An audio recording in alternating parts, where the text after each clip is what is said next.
Good morning, everyone. I'd like to call the regular meeting of City Council to order for Monday, November 8th, 2021. Our first item this morning, delegations, we have none. Late items, 3.1, if I could have a motion to accept this late item. Councillor Earl, Councillor Wilbur, all in favor? Opposed? Carried. 3.1, we have a letter from Dale Rose of Sander Rose Bone Grindell regarding the interim audit.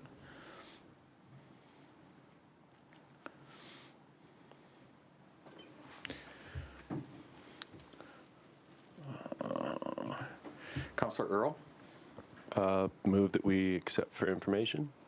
Thank you. Second? Councillor Wilbur. All in favor? Opposed? That's carried. Thank you. Any new councillor business?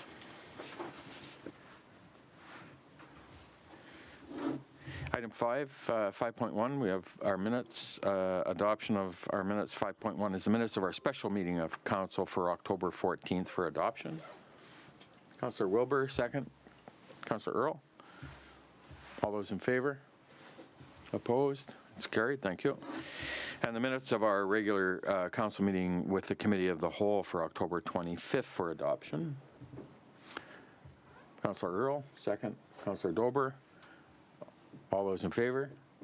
Opposed? Carried. Thank you. Any errors? Sorry, business arising? Anything for anybody? Councillor Wilbur, go ahead. Thank you. Just item 4.2. On which one? On the October 25th minutes. Thank you. So I didn't attend the NDIT Trust Board meeting. I actually attended the NCLGA Solid Waste Management Forum. Thank you. We'll correct that. Any other business for anyone? 6.1, we have the report from the Peace River Regional District and the partner member municipalities housing needs implementation framework that was completed by Urban Matters, and we participated in this study and work with some of the other municipalities. And obviously fulsome report with the recommendations now that we were looking for, and we haven't adopted or moved forward yet with our procedures, council procedure bylaw to allow for discussion, but I think it would be appropriate that we have some discussion on this report today.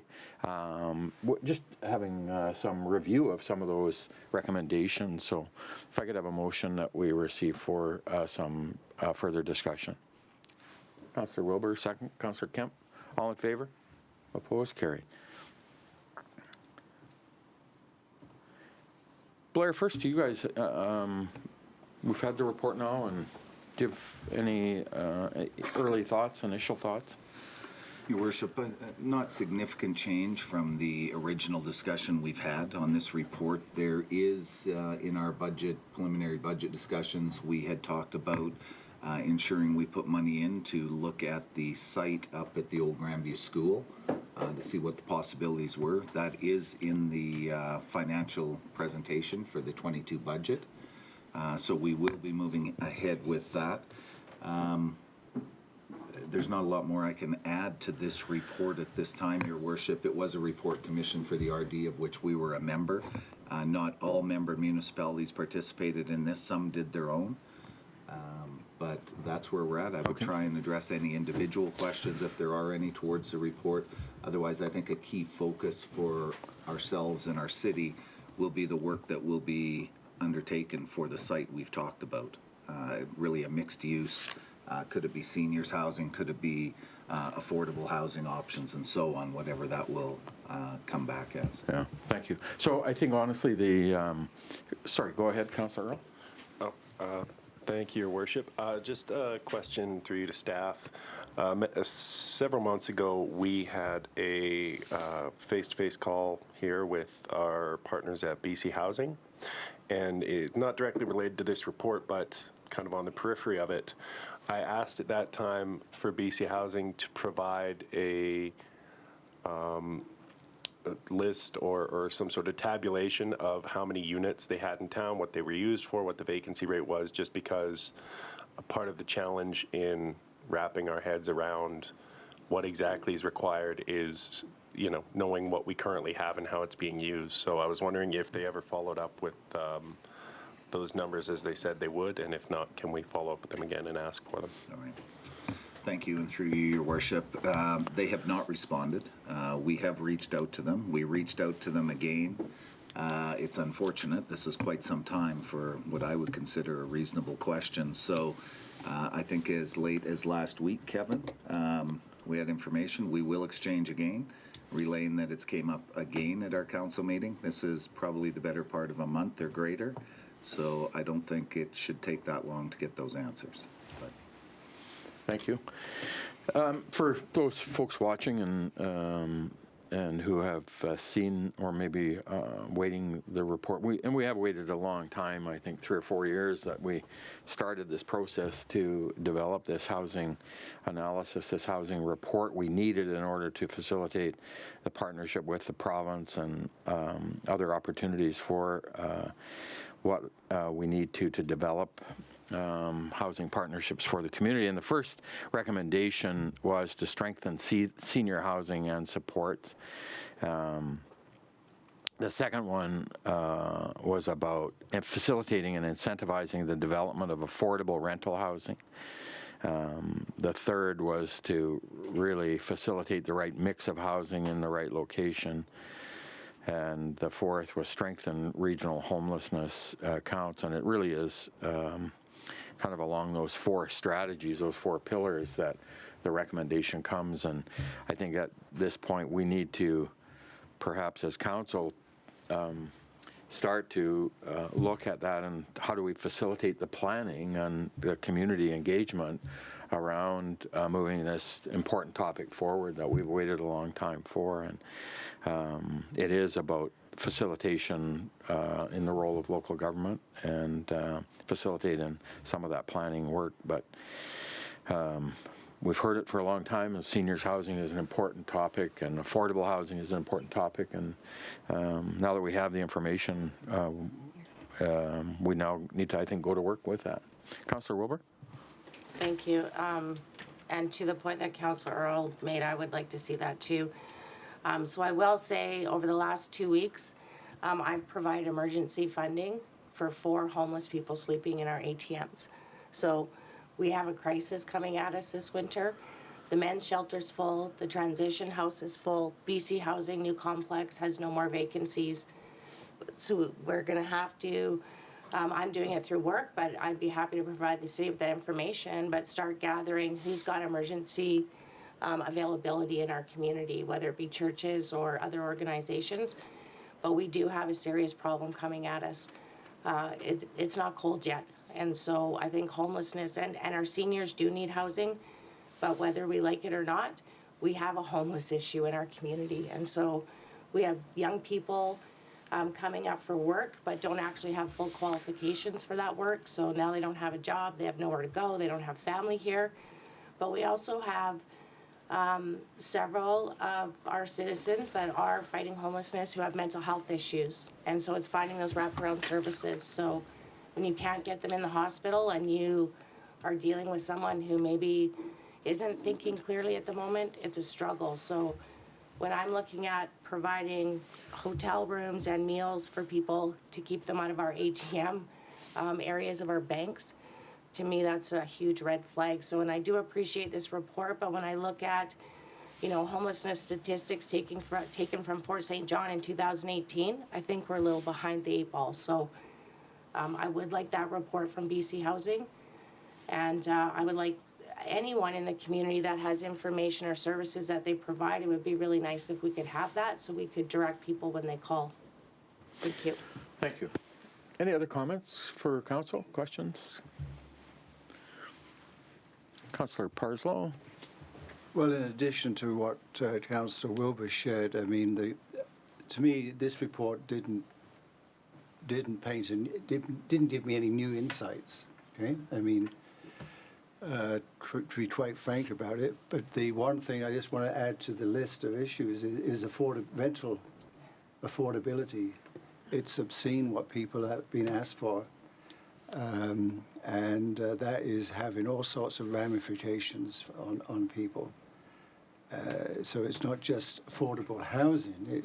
Maybe you included the rental, but there's the rental component to that, which is very significant for all ages. And all I see on the horizon is additional cost drivers happening to make housing even more out of reach of people as we think about the conference that's ongoing in Glasgow and the implications of that. And what's happening with our local housing market right now. We heard, was it last council meeting, the three people we met with in Canberra, and the cost of things, it's just for building, what would be the base cost for building I think it was a 1,200-foot house, was just incredible to me. So it's a very difficult, bleak situation. Yeah, no, sorry I didn't go into that, but it was objective 2 was facilitate and incentivize the development of affordable rental housing, and they have identified that, and it's peppered through there in terms of how there's lots of rental housing been developed over the last number of years. It's just not affordable for many people. So. Further comments, further questions? So I think it is one that, we've waited a long time for it, and we've waited for the report, and now it's, I think, up to us in terms of our budget deliberations to say, are we going to now start to tackle the planning of some of the work that's been recommended in this report with the various agencies in the community and provincially. Any further comments for anyone? Brenda? Yes, through your worship. I believe the regional district did want to receive some comment from the city. I'm not sure if there was any recommendations or comments that you honestly, wanted for me at this point, I think the recommendation that we would do is move this report forward now to the budget deliberations of council and say, is there work that we want to start to do or consider or begin to plan for in terms of helping to facilitate the 4 or 5 objectives that are outlined in the report around seniors, affordable rental housing, and mix of housing, et cetera. So I think that's the only recommendation I would have at this point from council, that we would bring that forward for our discussions to say, how are we going to move that information forward? Blair?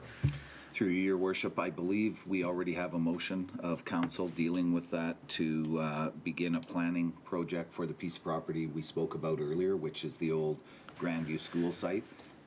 To develop what the opportunities are there. So that would be in 2022. That work would be done, and that may very well be what we forward to the Peace River Regional District as our beginning work on this. Yeah. So I think it will be important.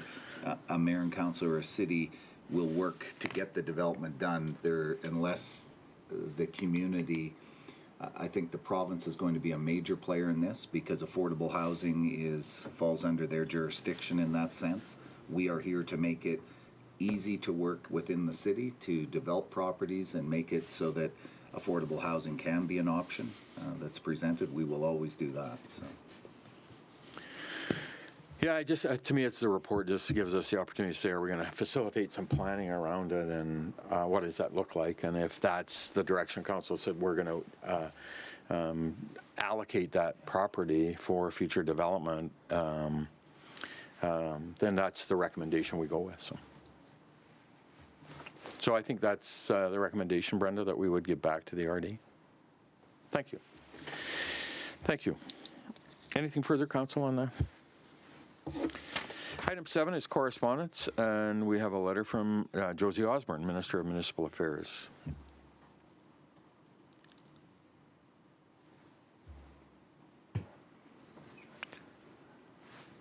Councillor Parslow. I'd like to move that we receive this for information. Thank you. Second. Councillor Earl, all in favor? Opposed? It's carried.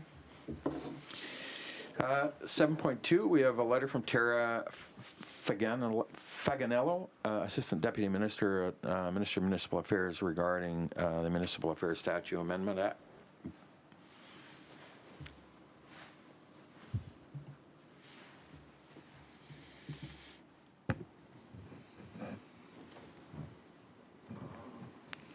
Blair?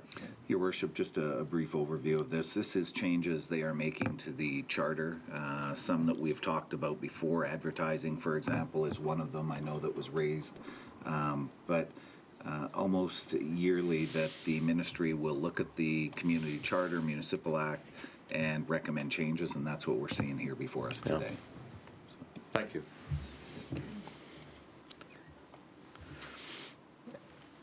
Councillor Parslow?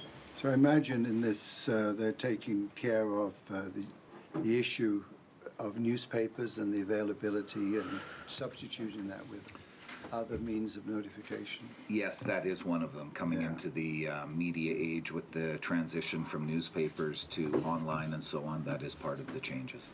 And just a question, I don't mind ever declaring my ignorance, but does this council have a code of conduct? Yes? Yes, we do. Yep. Well, maybe I should read it. Code of, yeah, absolutely. We got our code of Yeah. conduct and for council.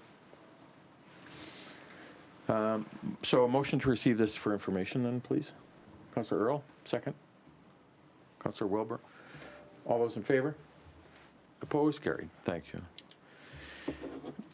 7.3, we have an email from Susan Chalmers from the North Central Local Government Association regarding looking for proposals for the 2023 AGM. The 2022 AGM is being hosted in Fort St. John, and so they're looking for municipalities who might be interested in putting their hand up for the 2023. I know that we hosted it in 2018, 2019, I can't remember exactly when. Councillor Wilbur, Councillor Schumann led that, and it was very, very well attended and a really good event for the community. And they're just looking for anyone that might be interested in expressing a proposal to host in 2023.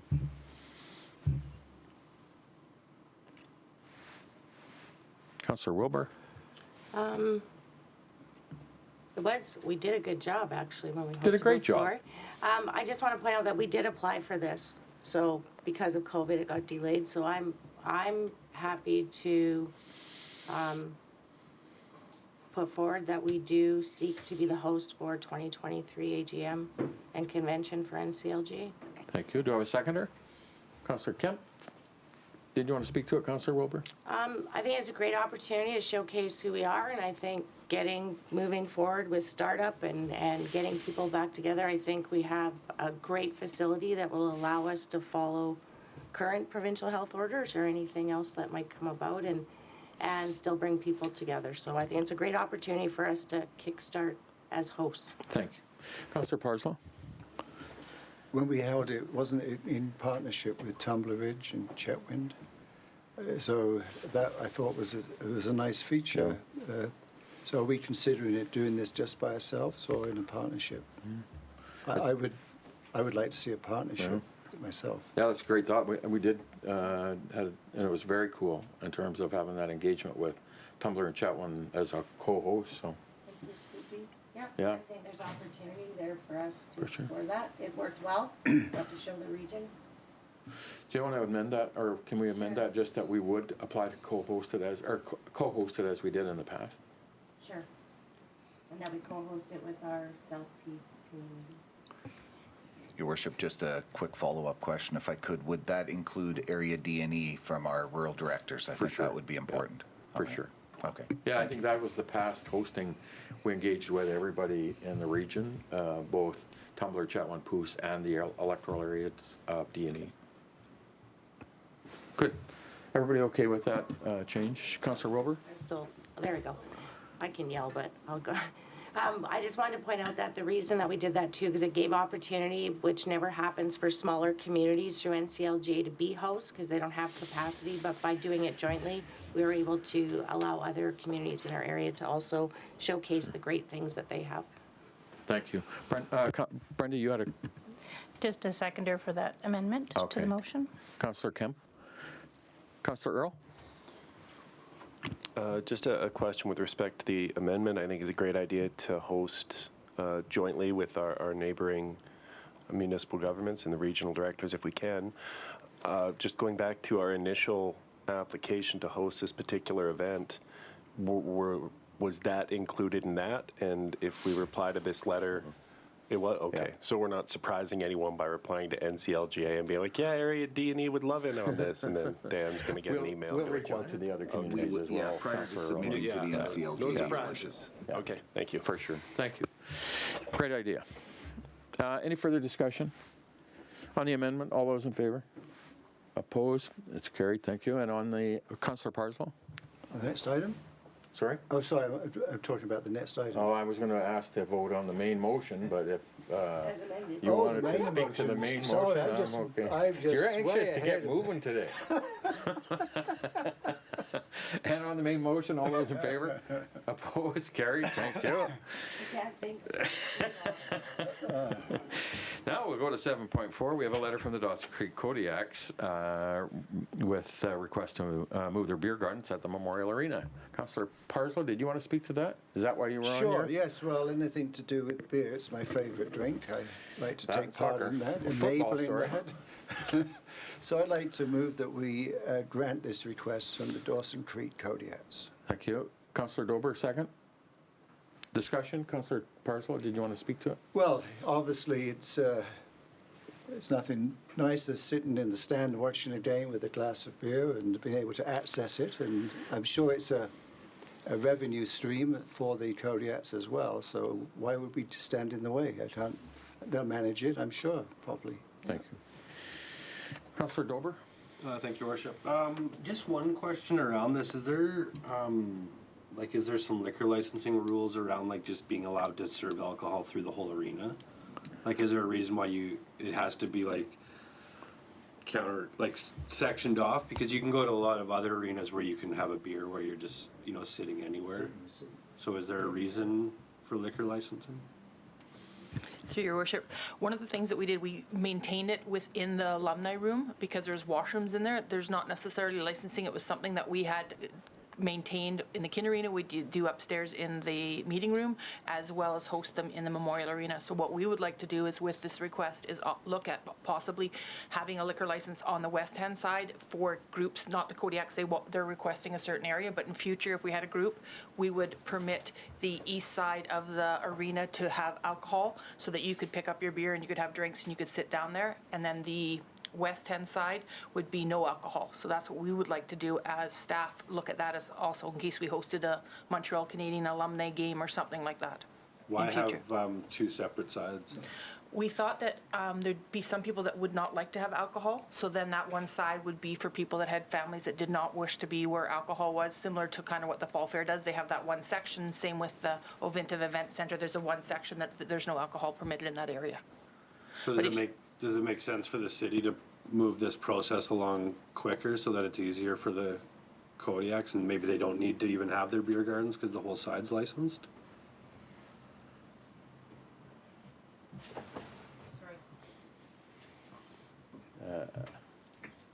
Through your worship, that would be the best, because then we would be able to mitigate what we need to do, and we would have to come back to council again, so that would be an opportunity for us to look at, and then the Kodiaks would be able to do what they wish, same with the senior Canucks. Okay. Does this? Do you want to make an would that be a amendment? motion? That we Or- amend to the east side of the arena, the Memorial Arena would be licensed, allow for serving of beer. Yeah, I'd make an amendment that we, apply or take whatever avenues we need to with liquor licensing to make the east side of the arena licensed.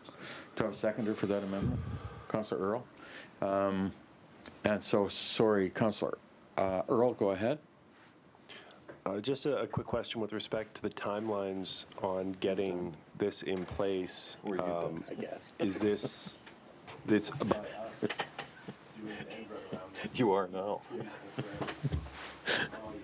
I am sorry, Councillor Earl. Let me do that one more time. I'm struggling with the technology this morning. Councillor All Dober's giving me grief. Yeah. So to my question is just by pursuing the amendment, which is to say, make the one end accessible for alcohol service for everyone, and the timelines associated with that, is that going to make an appreciable difference for the Kodiak's request? Is that going to jam them up or delay their ability to do that, or can we provide? Okay. No, so through your worship, what they would need to do, they have their liquor permit right now, says the mezzanine. They just have to go back and change their area to determine how much it is. We then need to determine how many people can sit in the bleach area. Right now, we have 1,547 people can sit in the bleach area all through the arena. We need to work with the building inspector and determine also how many people can sit in that one section, and then we'll get a limit. So for example, the mezzanine where they're at, it can have 58 people, but right now they can only have 26 in there for the beer garden. So we just need to determine what that number would be. And just a follow-up note, maybe if I could. As somebody who worked at the Oventive or in Canada Event Center at the time, currently the Oventive Event Center, but as somebody who was there for 5.5 years, I would note that the post-event cleanup required for alcohol that's allowed everywhere, it tends to be a bit more than when it's in a one specific section. So that is something to be mindful of for those, whether it's us or a user group that's going to be cleaning up after this, to budget their time accordingly and make sure they're properly resourced for it, because the amount of effort it takes to keep a facility where you can serve alcohol wherever clean and a bit more. So Thank you for that. That's a good comment. Councillor Parslow? Yeah, I'm kind of flummoxed by this suggestion that you'd have a west and an east side. I mean, I don't believe I've been to any hockey game where beer is one side and not the other side. So why are we doing this? I don't see. I mean, we don't making people drink. Is people want to have a drink or pop? Fine. But I think this is unnecessary restriction on the Kodiaks. Through your worship, first of all, Kodiaks are just asking for one section. So what we're doing just to try to mitigate it, so we were trying to think of the people that would come to the facility. Not all people would like to drink. Some people believe in drinking, some people do not believe in drinking. So in having just the one section, we felt that it would be easier to have the one side of it, as well as what Councillor Earl had said, there is going to be sufficient cleanup.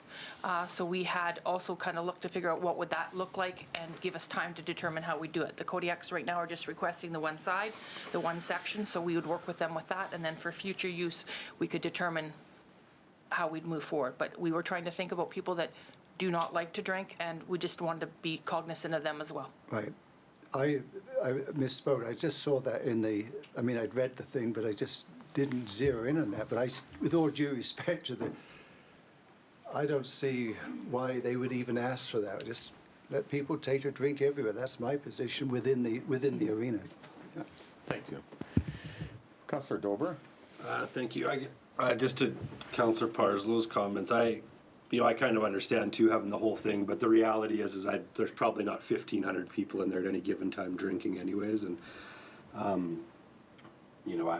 think having half the arena is probably fine for now. If it got to the problem where the arena were full and the games were full, then we could look at that. But the other part of it is if we apply for liquor licensing for that and we get it licensed, will this affect the Kodiaks in any way for them fundraising and getting their own? Like, we don't have to then serve the alcohol if we have, okay. That's just my own question, so I just didn't want to affect them, so. We absolutely will rely on staff as well to see that if half of the arena is full and the other half is empty, that staff would bring it back to us saying, look, we're only getting people sitting on the east side. Yeah. Can we open it? We want to We're turning people away. Councillor Javetkov? Yeah, so there's been a specific request, and I imagine that request, if it's approved, could be implemented immediately. I don't know. So with these changes, does that mean that it's going to take the rest of the winter to get approval? Or is it, because sometimes these things get pretty confusing. Through your worship, what will happen is that we would just be able to, if someone does come to request a liquor permit, we would just say that you determine what area they'd like to have their liquor provided. So there would be no delay in the approval?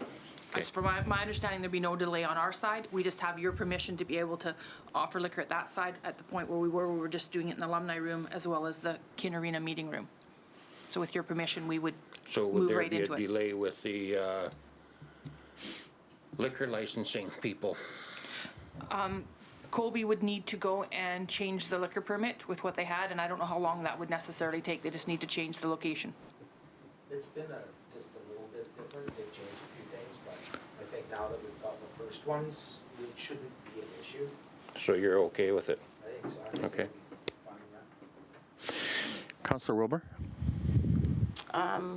Great initiative, considering what we're working under. I just wanted to say, moving forward into the future, when we're back to full capacity, maybe it's something that needs to be looked at, similar to the Aventiv Event Center, that we have a family zone, but the rest is then open to beverages. Thank you. Thank you, Council. Any further comments? Ready for the question? All in favor? Opposed? That's carried. Thank you. Item 8, reports, 8.1. Colby, you're good. We appreciate you coming in this morning, and Council's got you. 8.1, report number 21-141 from the Chief Financial Officer regarding our preview assessment role. And again, if Council would like to have some discussion about this. We know what to do. Councillor Parslow. I'd like to move that we receive this for information. Thank you. The second, Councillor Wilbur. All in favor? Opposed? Carried. Thank you so much. 8.2, we have report number 21-152 from the corporate officer regarding the Dawson Creek Municipal Library, Public Library Board and council appointment. Councillor Wilbur. I would move that report number 21-152 from the corporate officer regarding the Dawson Creek Municipal Public Library Board, councillor appointment be received. Further, that Councillor Amy Kempf be appointed to the Dawson Creek Municipal Public Library Board for a 1-year term effective November 8th, 2021 until November 8th, 2022. Thank you. Do I have a seconder? Councillor Earl, discussion? Councillor Wilbur? I just would like to thank Councillor Kemp. She's done a wonderful job, and good on you, and thank you for supporting our library. Thank you. Councillor Earl? I'd also like to point out that Councillor Kemp still owes this board and the people of Dawson Creek a rendition of Dolly Parton's 9 to 5 because she bailed on us. I'm telling you, we were rocking it there, and it was pretty spectacular. What you missed out on. Do we send a letter of thanks and appreciation to the appointees on the library board now that we've approved this, Brenda? Yes, through your worship. Excuse me. All the board members are thanked from the city every time that they are reappointed to the board, and they are able to serve for an 8-year term. Excuse me. And definitely they receive our thanks. Awesome. Because it is a big commitment for them. For sure. Thank you. 8.3, we have report number 21-153 from the CAO regarding the... Excuse me? Sorry? Did we not vote? No. I'm sorry. Are you ready for the question, Council? All in favor? Opposed? Carried. Thank you, Councillor Earl. 8.3, we have report number 21-153 from the CAO regarding an employee recognition program. Councillor Dober? Thank you, Worship. I'll make a motion that report number 21-153 from the Chief Administrative Officer reason employee recognition program be received for information. Thank you. Do I have a seconder? Councillor Earl? All those in favor? Opposed? It's carried. Thank you. 8.4, we have report number 21-157 from the Parks and Facilities Manager regarding the replacement of doors at the Lakota Agriplex. Councillor Dober?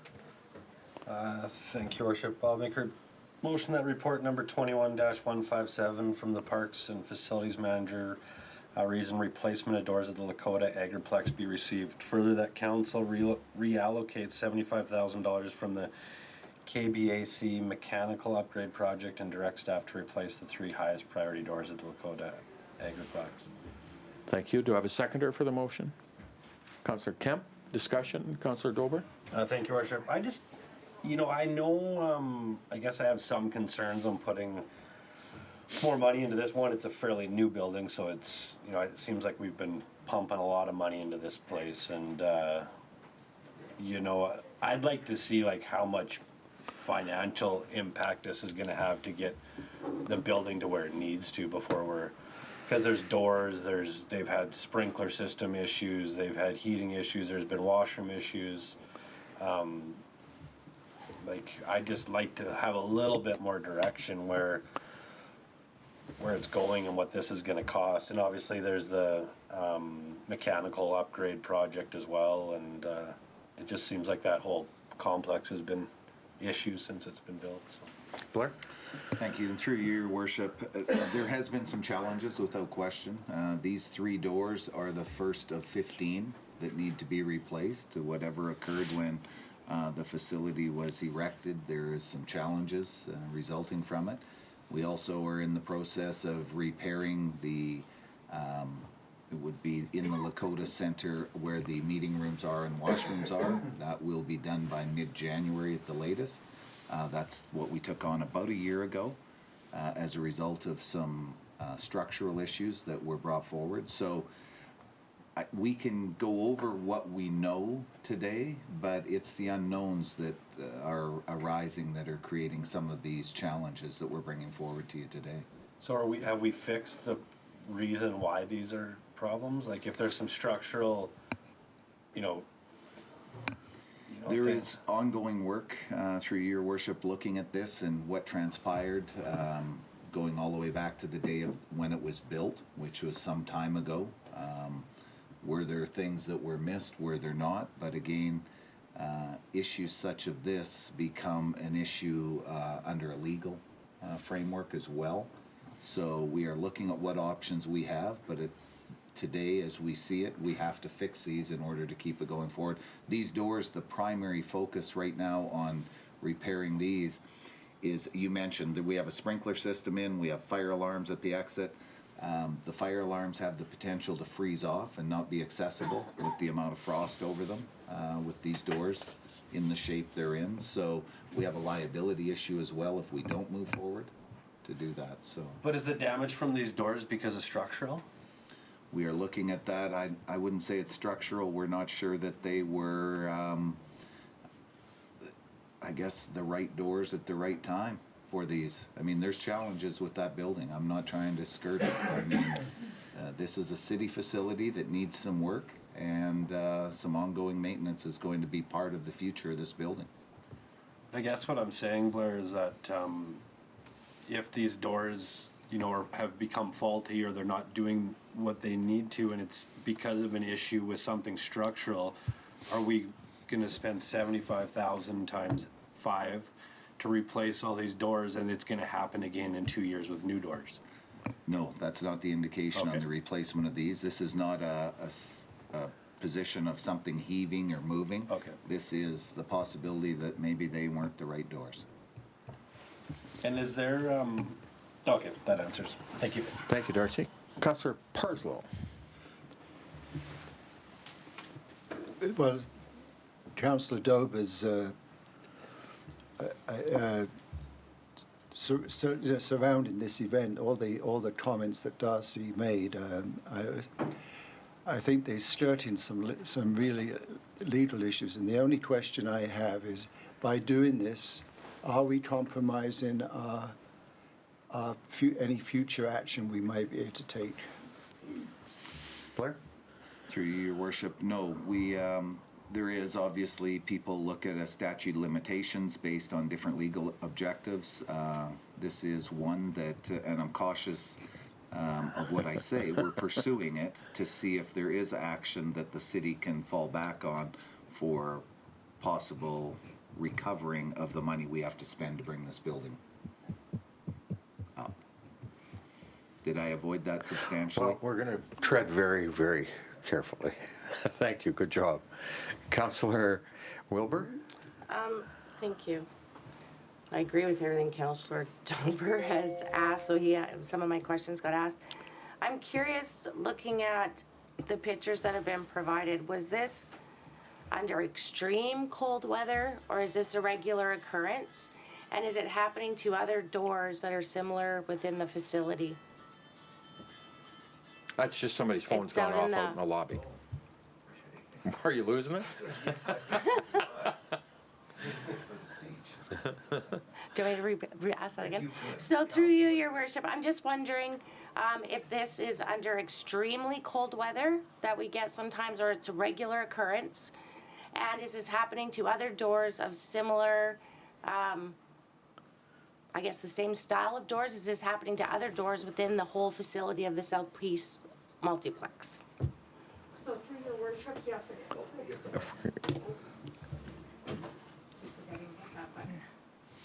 Okay, yes, through your worship, yes, it is happening to other doors. These are the three worst doors that it's happening through. Okay, thank you. Thank you. Councillor Dober?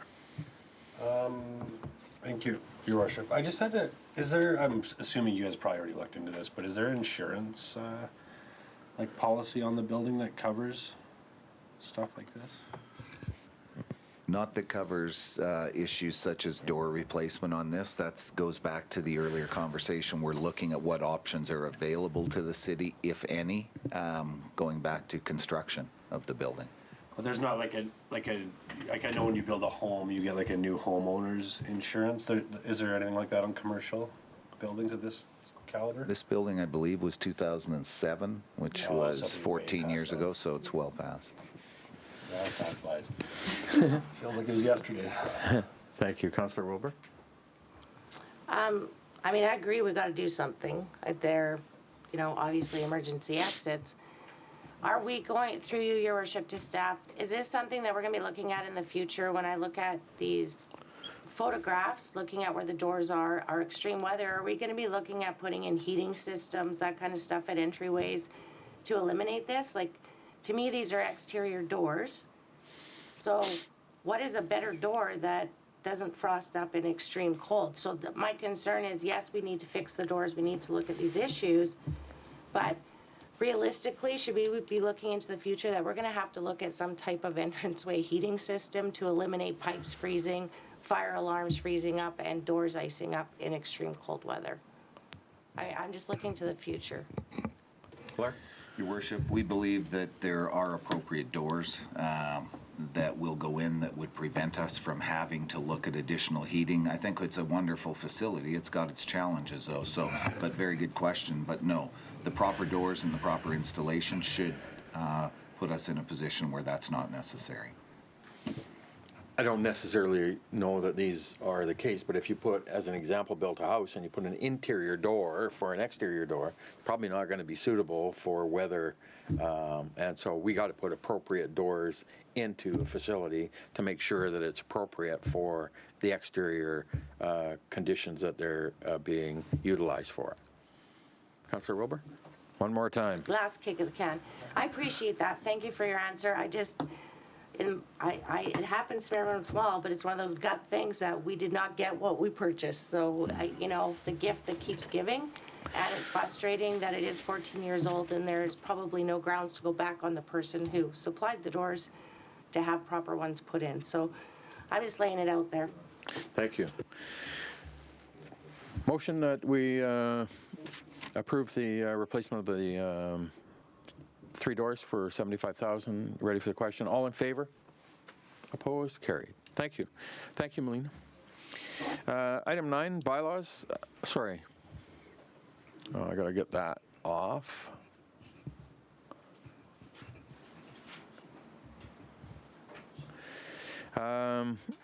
Report 9.1, Report 21-150 from the Chief Financial Officer regarding our revenue anticipation borrowing bylaw for 2021. Councillor Kempf. Thank you, Your Worship. I'd like to move the recommendation that report number 21-150 from the Chief Financial Officer regarding 2022 revenue anticipation borrowing bylaw 4513-2021 be received. For the council, give first 3 readings to revenue anticipation borrowing bylaw number 4513-2021. Thank you. Do I have a seconder? Councillor Parslow. Discussion.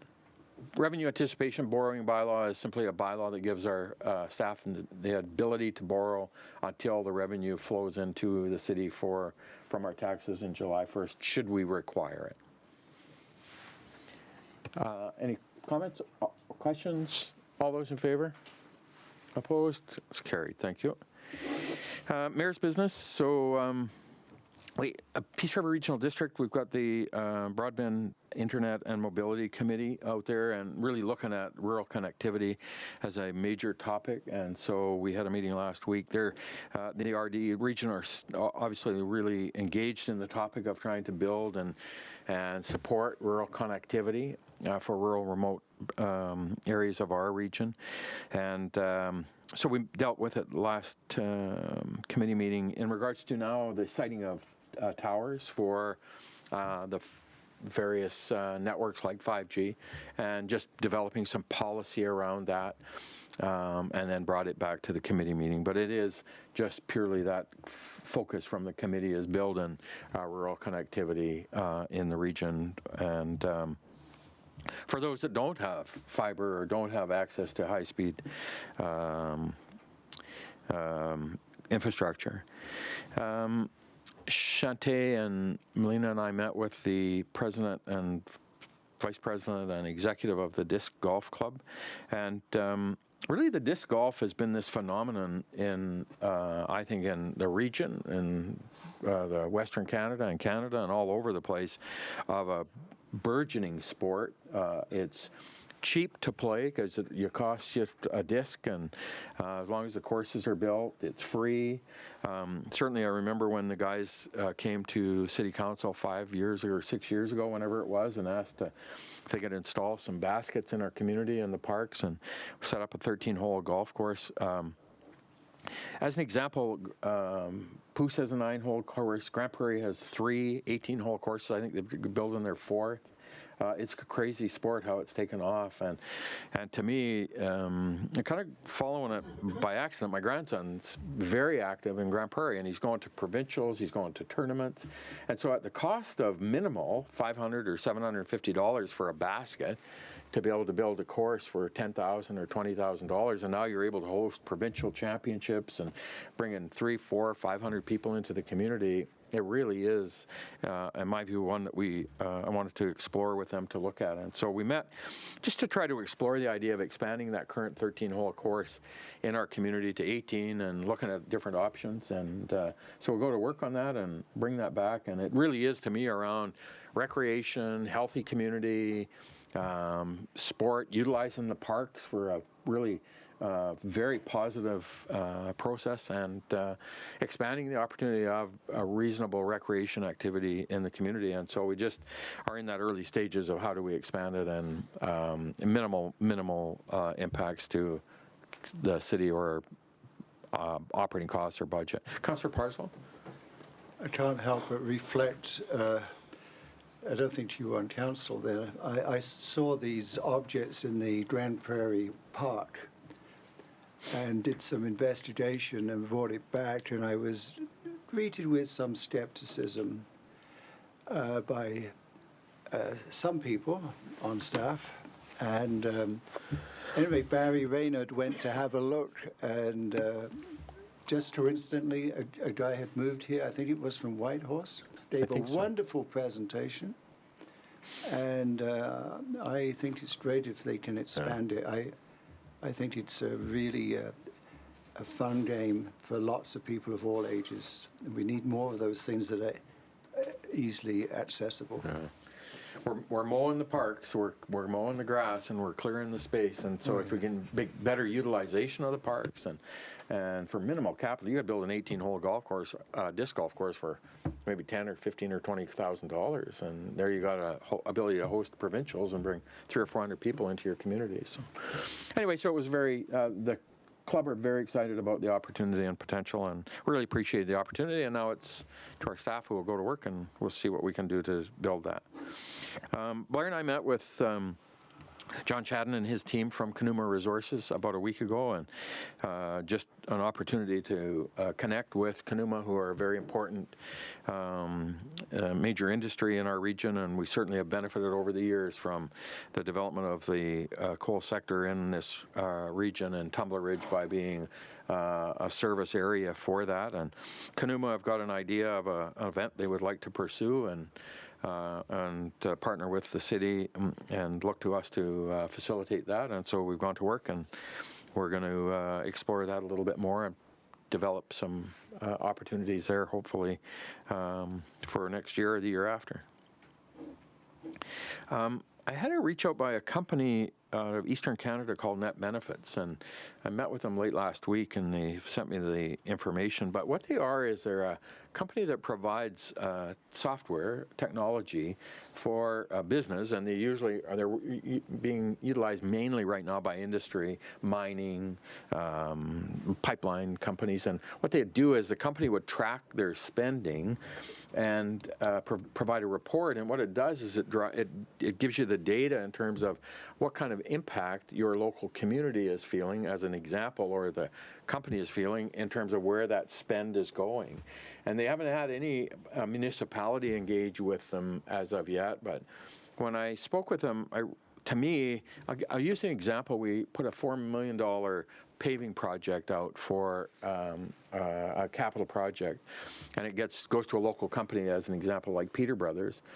But we don't have any indication. We know that Peter Brothers is a local company, and we benefit municipally as a result of that spend, but we don't get the data in terms of how does that flow within your community.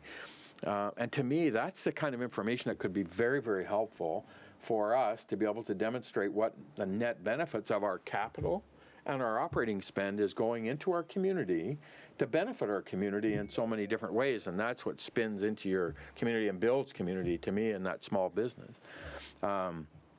You know, and as an example, we've always said this: a project comes through, like a pipeline project or some of these major processing or LP expanding their facility. But if we could find a way to leverage this software into those projects and into our projects, we could then start to really demonstrate, I think, the benefits of our municipal tax dollars going back into our community and how it's impacting us. Very interesting. I got the information, and I just had the first meeting with these guys last week, but I want to try and connect. We'll try and connect with Blair and Kevin now and have a further discussion about it. And I also think, honestly, with the BC government now, they're going to spend $400 million in our community here starting next year, the year after, on the hospital. It would be very cool to me to be able to then, for the province, through the Minister of Health, Minister of Finance, to be able to say, here's the net benefits of how that spend impacted our province, our region, our communities, and to be able to then have that demonstration to the taxpayers about what value that's creating back into from that spend. So anyway, I see lots of really positive opportunities from it, and good data makes good decisions, and I think the more you can get good data, then, and this really looks like it provides that opportunity. So anyway, it was interesting, and I'm going to follow it up with our Kevin and Blair with that. Any questions? I got one more that I forgot to put on the agenda. But I'm going to add it. And so we have a very, very sad day at the city of Dawson Creek today. And a sad day, a happy day, an exciting day. And our CFO, Flavia, has had the opportunity presented to her for an amazing career opportunity. And she'll be leaving the city of Dawson Creek this week. And so we're very sad about that. Flavia came into the city about 4 years ago, and she's been an absolute amazing, in my view, star to what she's brought to our community and our operations and our city and running the financial business of our city. And you've done an amazing job, and I'm sure I speak on behalf of council that we're really angry at you that you're leaving. We're so sad that you're leaving, Flavia, but also we use the term that, you know what, you raise your children to be successful and leave home and do that. And so we love the fact that you came to Dawson Creek and gave us 4 years. We're better because of that. And we're sad that you're going, but we wish you all the very, very best in your future. I know that you'll be very successful wherever you go, and we're going to miss you immensely. Blair? Your Worship, I'll just It's your take fault. just take a moment to echo your words. I mean, Flavia has been incredible to work with. She is not only exceptional at her job, but has a sense of humor that when we're talking finances, I found always welcoming. The staff she works with, I have heard nothing but good things said about Flavia, which speaks very highly of who she is and the work she does and how she presents herself around her team. So, Flavia, on behalf of everybody at the city, as the mayor has said, I too want to say thank you and wish you the best of luck. The opportunity before you is one that is amazing, and you've earned every bit of it. So I wish you the best. All right. That's it for me under Mayor's business. Blair, CO update? Nothing to report in this meeting, Your Worship. Okay. Diary? Nothing new. We got the permissive tax exemption policy review for February, and we'll have that implanted in there. Consent calendar. Anything anybody wants to lift? Have a motion to accept the consent as presented. Councillor Kemp, Councillor Wilbur, all in favor? Opposed, carried. Thank you. Strategic priorities. Anything new, Blair? Nothing new to report at this, Your Worship, I guess, other than one of our strategic priorities is our airport. We have, again, had another meeting. We just continue to work on that, and we'll continue, and I will update you as we move through this year of 2022 coming up. Thank you, Blair. Media, nothing. So a motion to recess to close, and the agenda item 4.1, 4.2, and 5.1 are for section 90 of the minutes, and agenda item 8.1 is section 90-1K, which are negotiations related to a discussion on the provision of a municipal service. And agenda item 8.2 is section 90.2B, which is consideration of information regarding intergovernmental negotiations. Councillor Wilbur, second. Councillor Kemp, all in favor? Opposed, carried. So we'll take 7 minutes to recess and